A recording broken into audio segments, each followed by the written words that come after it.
On the surface, Havenwood was a postcard-perfect town. Nestled between rolling hills and a whispering forest, it was the kind of place where everyone knew your name, and doors were left unlocked at night. But on the evening of June 12th, the town's idyllic facade was shattered, exposing a darkness that had been buried for years. This is the story of Emily Carter, a local girl who vanished after what was believed to be her last known sighting, and the puzzle that consumed a town determined to keep its secrets. Emily Carter was the town's golden girl. She was 20 years old, a college student home for the summer, and a volunteer at the local library. She had a future as bright as her smile. Her last known sighting was at 8:45 p.m., a surveillance camera on the town square catching her walking past the old clock tower. She was on her way home, a short 10-minute walk. She never made it.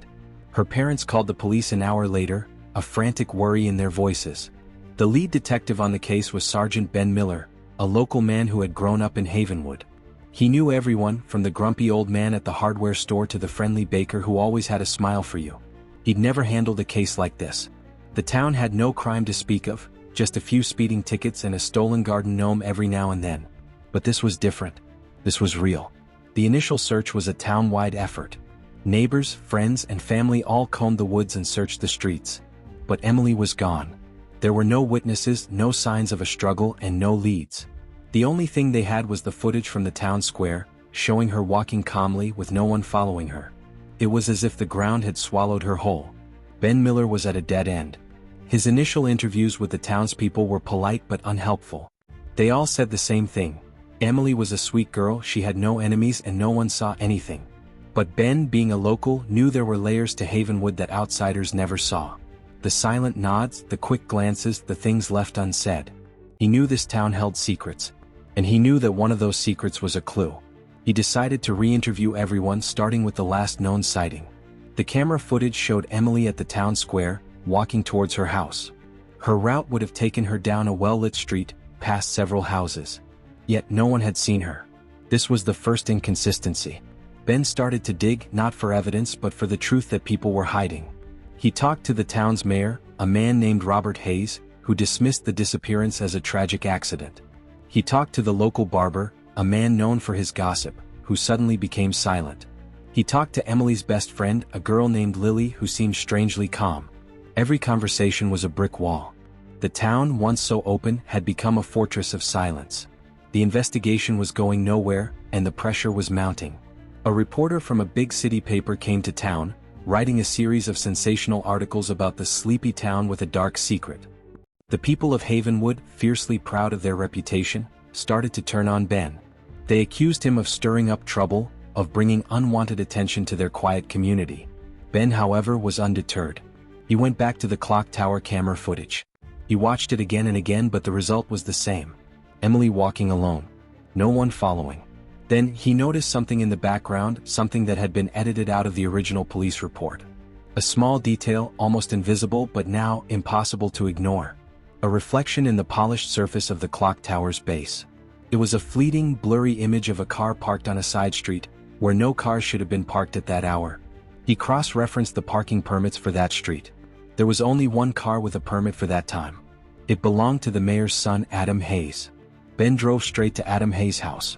Adam was a shy, quiet kid, not the type you'd expect to be involved in a crime. But when Ben confronted him with the photo of his car in the reflection, Adam broke down.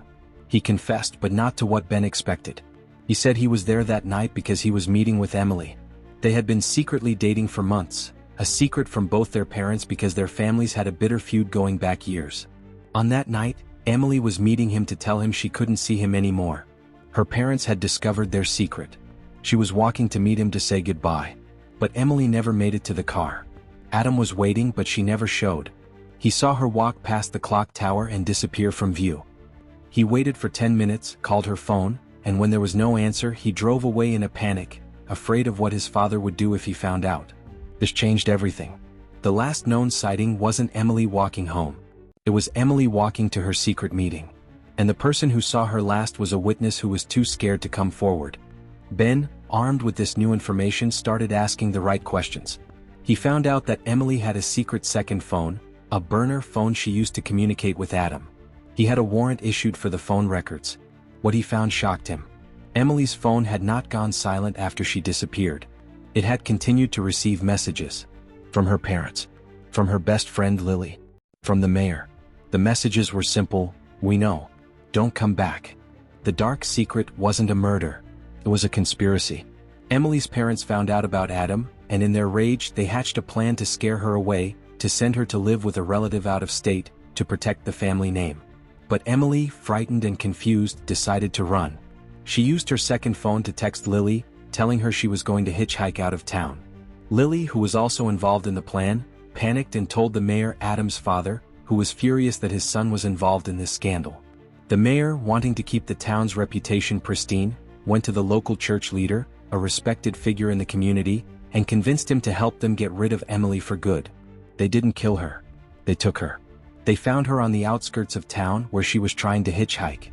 They drugged her, put her in a car, and drove her across the state line, where they abandoned her with no money, no ID, and no way to get back.